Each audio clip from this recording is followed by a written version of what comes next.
Señor rector magnífico, señores claustrales, excelentísimas autoridades, señoras y señores, San Millán de la Cogolla.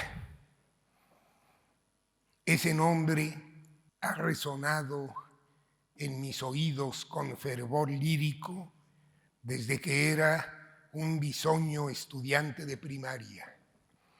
Mi maestro nos leía en voz alta alguno de los milagros de Nuestra Señora, compuesto por un poeta que para mi orgullo entre infantil y promisorio me había prestado su nombre de pila, Gonzalo de Berceo.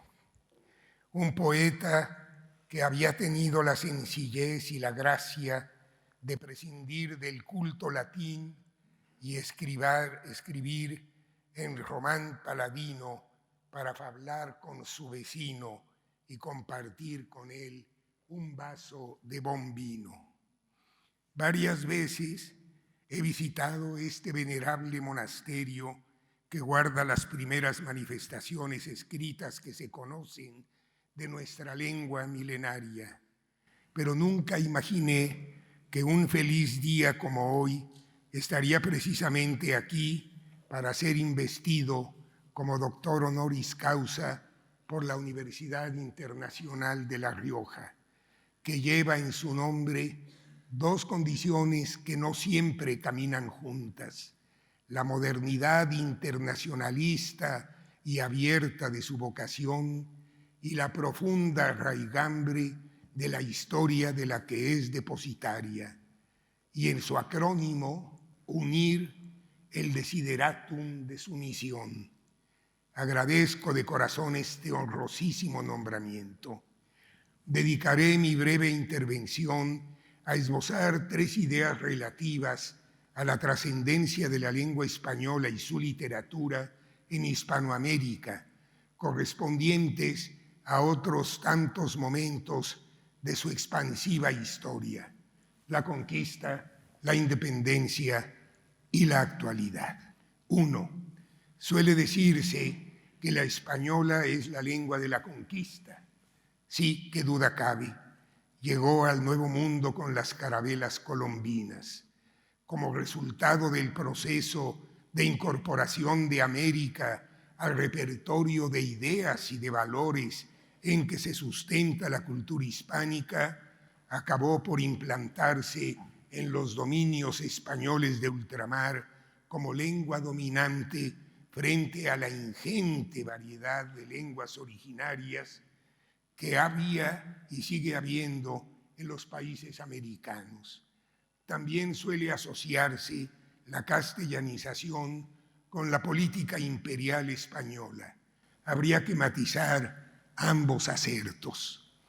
Sabemos, como lo precisó Darío Villanueva en el homenaje a Antonio de Nebrija en el 5º centenario de su muerte, que el precursor de los estudios gramaticales de nuestro idioma no se refería al castellano, sino al latín, cuando dijo que la lengua siempre fue compañera del imperio.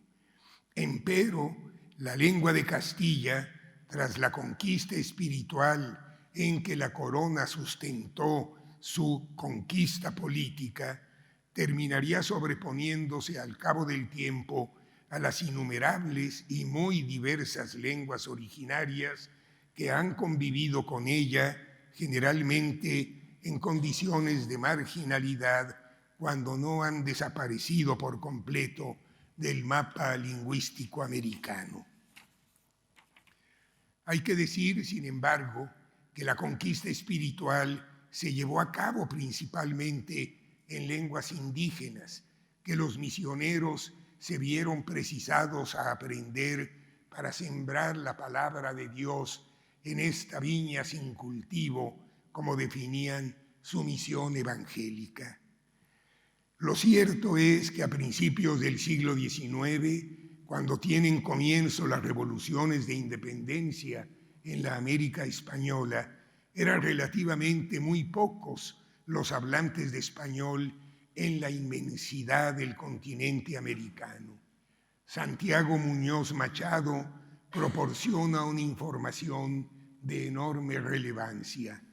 Lo cito: en aquel momento del inicio de la separación, solo hablaban castellano 3 millones de habitantes.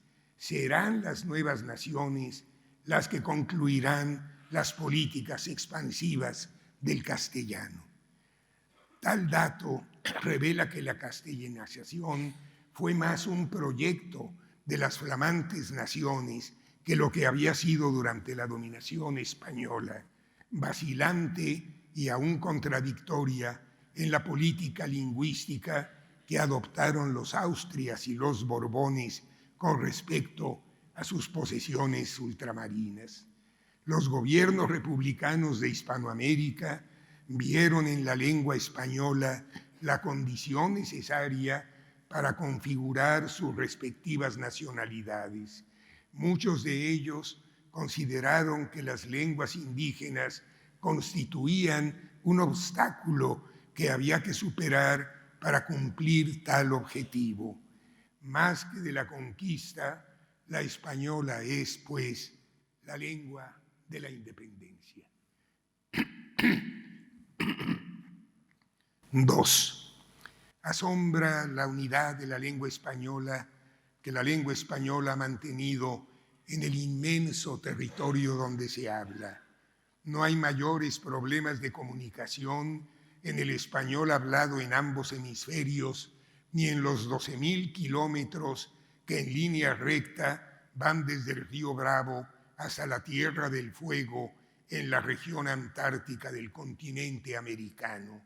Y vaya que en este caso la lengua se topa con una intrincada geografía: altas cordilleras, caudalosos ríos, inmensos desiertos, selvas inexpugnables que podrían haber propiciado su fracturación.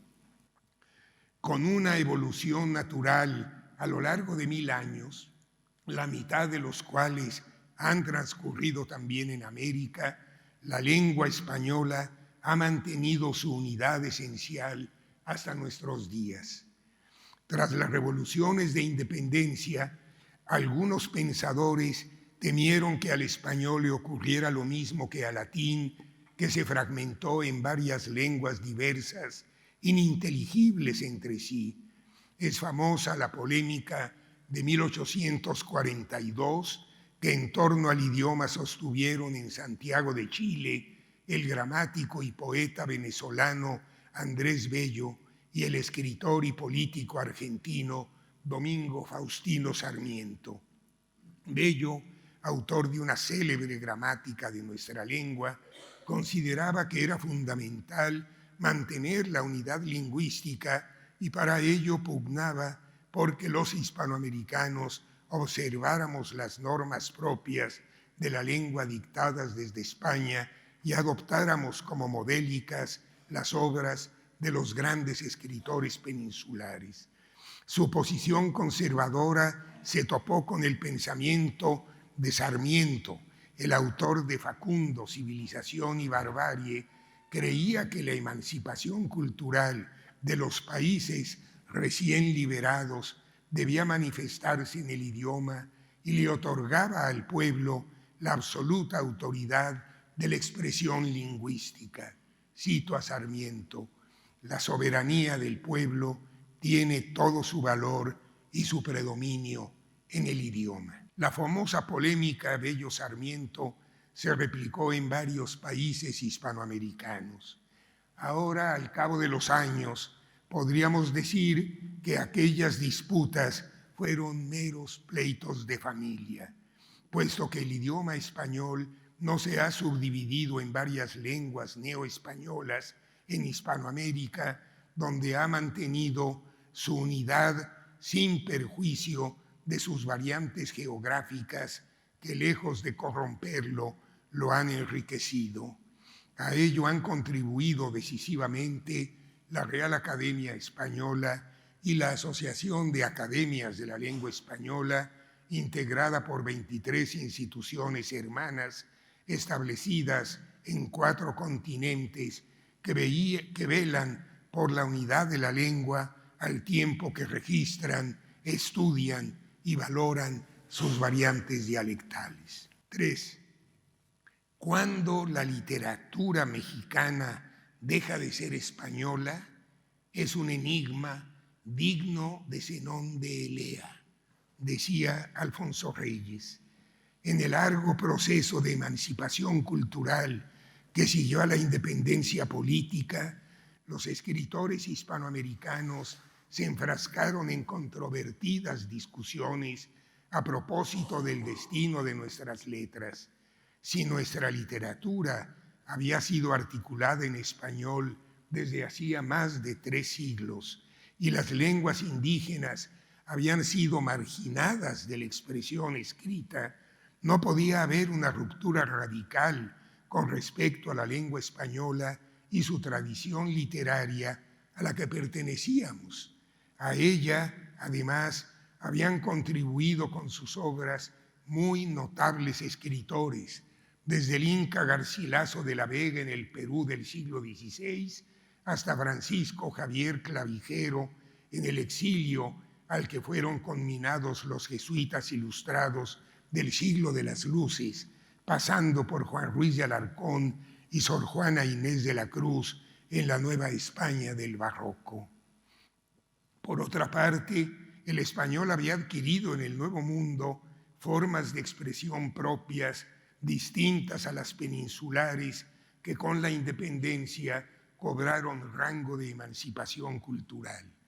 Así, al lado de un purismo conservador en el que nuestros gramáticos llegaron a ser más papistas que el Papa, como se quejaba Rubén Darío, y se dedicaron a poner puntos y comas a la inspiración poética, surge una literatura que se solaza en la exaltación de las diferencias con respecto al español europeo y que no tiene empacho en introducir como signo de libertad palabras y expresiones locales, muchas veces procedentes de las lenguas indígenas.